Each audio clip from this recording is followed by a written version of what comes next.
시편 27편, 이것도 다윗의 시라고 이렇게 제목이 붙어 있는데 사실은 시라는 말이 없습니다. 앞에 26편도 그렇고 27편도 그렇고 그냥 다윗으로부터 다윗, 저자거나 혹은 다윗과 관련된 시라는 것으로 그렇게 표기되어져 있습니다. 전체적인 내용은 하나님의 보호와 구원에 대한 어떤 확신, 이게 우리의 신앙이죠. 살면서 하나님이 나를 지켜주신다는 거, 또 그것에 대한 확신을 가지고 기도할 수 있다는 거, 이게 우리가 가질 수 있는 특권이고 우리가 누리는 복이라 할 수 있겠습니다.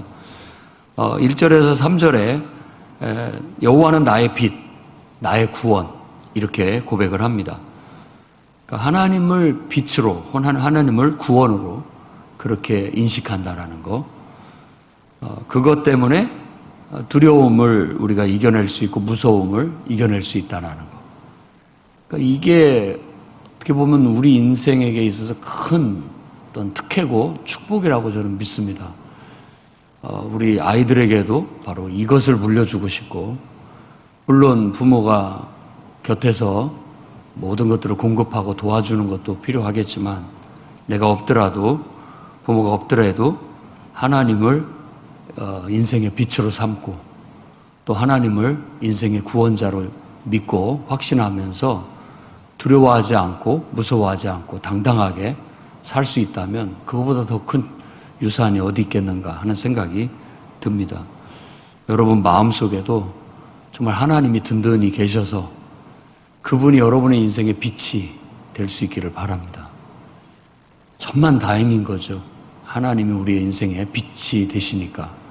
그리고 또 우리의 어려움 속에서 환난 날에 구원이 되어주신다면, 하나님께서 우리를 위하신다면 누가 우리를 헤아리요? 라는 그 로마서 8장에서의 인용의 말씀도 마찬가지입니다. 내가 누구를 무서워하고 누구를 두려워하겠는가? 라고 분명히 얘기합니다. 그러면서 세 가지 단어를 얘기하는데, 하나는 대적, 그리고 원수, 그리고 전쟁. 대적 앞에서, 원수 앞에서, 전쟁 앞에서 내가 여전이라는 말은 항상 태어나겠다. 그럼 태어나다는 말은 그런 것에 두려워하거나 무서워하지 않고 당당하게 그 모든 것들을 이겨낼 수 있겠다라는 그런 고백이 되겠습니다. 우리도 우리 인생 앞에서 항상 이와 같은 고백이 있을 수 있기를 바랍니다. 하나님 때문에 내가 평안하고 하나님 때문에 내가 안정감을 갖고 살아갈 수 있는 것. 그래서 4절에는 아주 대표적인 유명한 말씀을 합니다. 여호와께 바라는 한 가지 일, 그것은 내 평생에 여호와의 집에 살면서 여호와의 아름다움을 바라보며 그의 성전에서 사모하는 그것이다 라고 말합니다.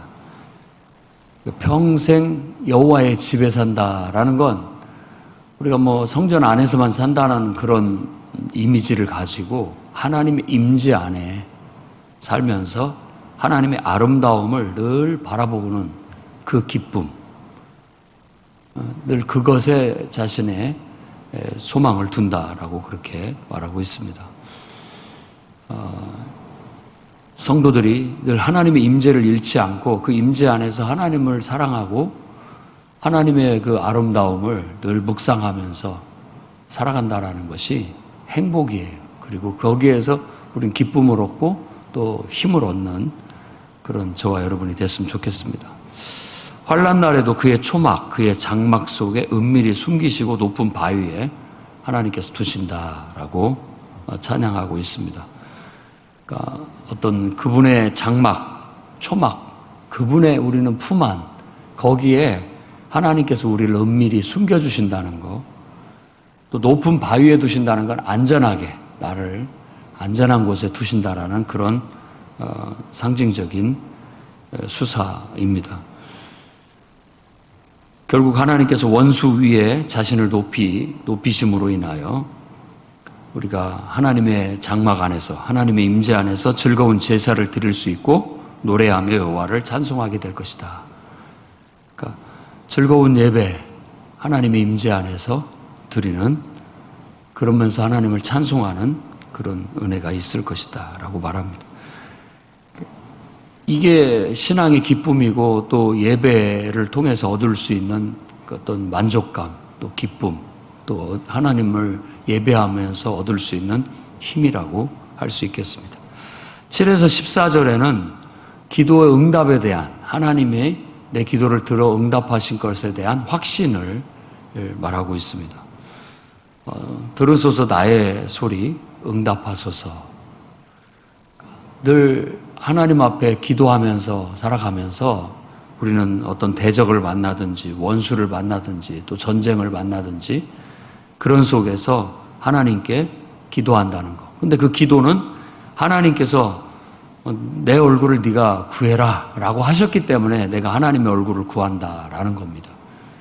하나님의 얼굴을 구한다라는 표현을 한번 잘 묵상해 보십시오. 하나님의 얼굴이 어떻게 생겼을까? 예수 그리스도의 모습일까? 물론 예수님의 모습을 떠올릴 수 있습니다. 하나님의 얼굴이라는 건 그 모든 감정, 표정, 어떤 표현이죠. 그걸 담고 있는 거예요. 그러니까 하나님의 얼굴을 바라본다라는 건 오늘 하나님이 나를 바라볼 때 웃고 계시는가, 화내고 계시는가, 또 기뻐하고 계시는가. 그분과의 어떤 감정적인 소통, 그리고 또 의사소통인 것이죠. 그러니까 우리 마음속에 눈을 감으나 뜨나 우리는 하나님의 얼굴을 느낄 수 있어야 됩니다. 그래서 그분과의 소통이 이루어지는 거죠. 우리 마음의 눈으로 눈을 감으나 뜨나 그분과 눈맞춤이 있고 그분의 표정과 그분의 감정과 그분의 뜻을 읽어내는 거예요. 아이들도 늘 부모의 그 얼굴을 살핍니다.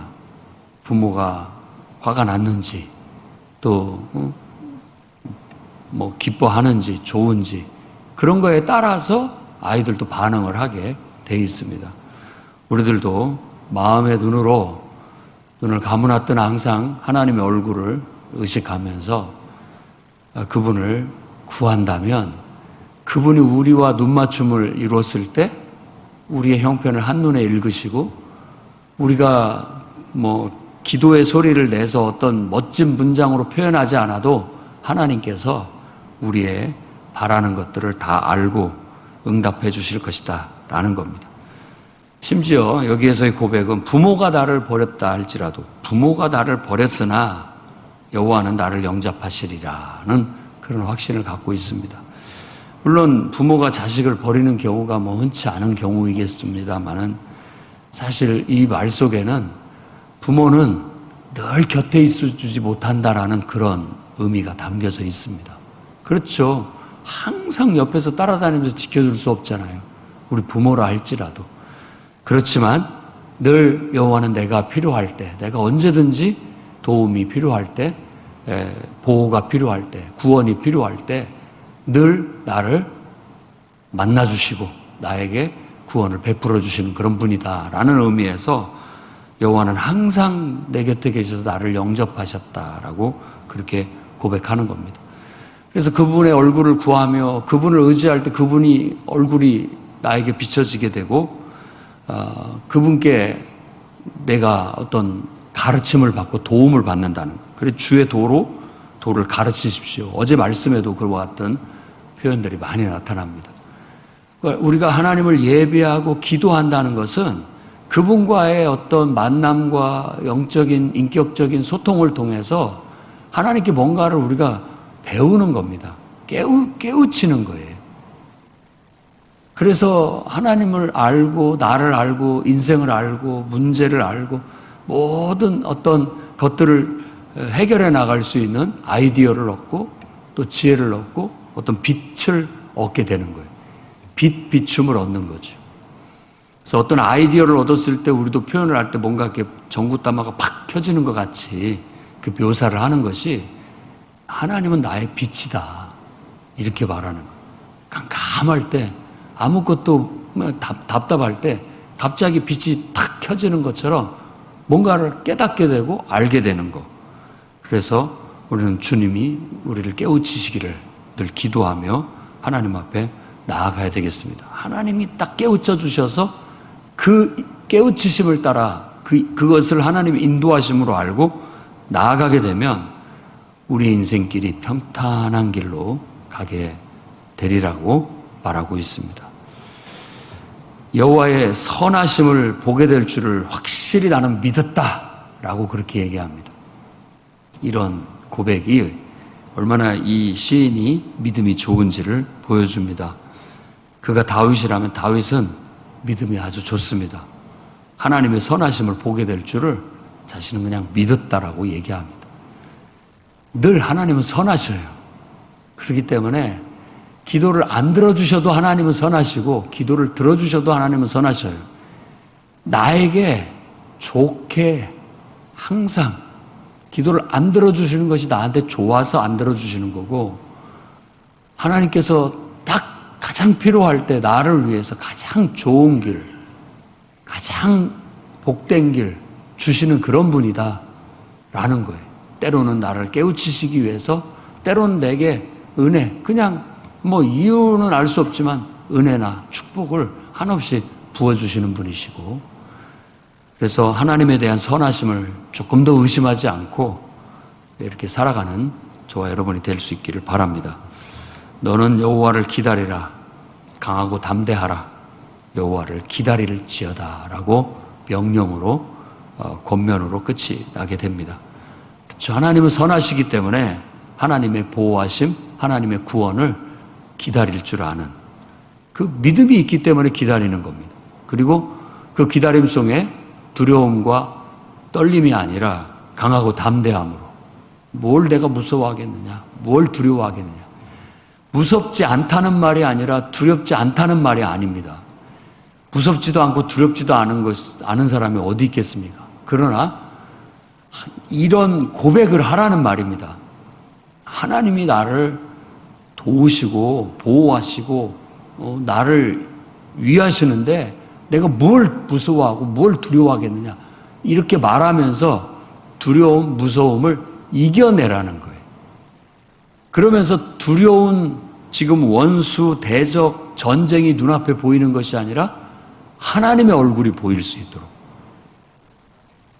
하나님이 느껴질 수 있도록, 마치 4절에 얘기한 것처럼 정말 하나님의 아름다움, 하나님의 그 크신 사랑, 그 은혜가 느껴짐으로써 그것이 더 크다 보니까 두려운 환경, 두려운 현실, 두려운 어떤 것들이 더 작아 보이는 거예요. 없어진다는 뜻이 아닙니다. 더 작아 보인다는 뜻이에요. 기도는 그렇게 되는 겁니다.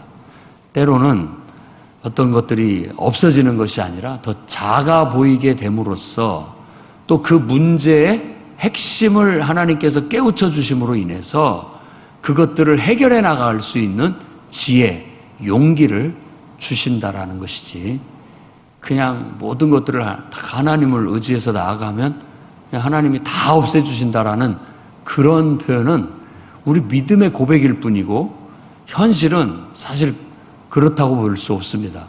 이런 것들이 다 있지만 하나님을 통해서 이것들을 얼마든지 우리가 당해낼 수 있고 이겨낼 수 있다라는 그런 믿음의 고백과 확신인 것이죠.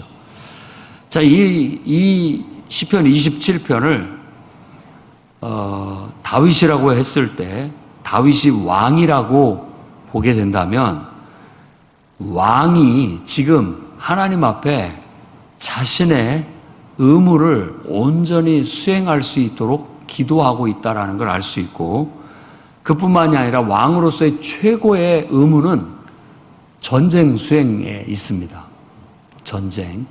그러니까 전쟁 수행하는 데 있어서 항상 죽음이 그야말로 한 발짝 차이라고 그렇게 다윗이 얘기를 하잖아요. 한 발 차이예요. 내가 한 발 차이로 화살이 내 옆을 비켜나가는 거예요. 총알이라고 한다면 한 발 내가 내디뎠는데 총알이 뒤에 박히는 거예요. 그런 전쟁터 속에서 하나님께서 자신을 보호하시고 지키심으로써 그 화살이 빗발치는 전장을 누빌 때 하나님 때문에 내가 늘 두려움을 이기고 자신의 의무를 수행하고 있다라는 그런 확신, 그리고 늘 전쟁을 나갈 때마다 바로 하나님 앞에 자신을 지켜달라고 또 강하고 담대하게 해달라고 하는 기도를 통해서 그러니까 출전을 앞두고 예배하고 기도하고 그런 담대함으로 나아가고 있는 그런 모습을 느낄 수가 있습니다. 우리들도 하루를 살아갈 때 전쟁하듯 세상을 살아갑니다. 마치 우리의 현실, 삶 속에 뛰어드는 것은 정말 총알이 빗발치는 전장을 누비는 것과 같을 수 있습니다.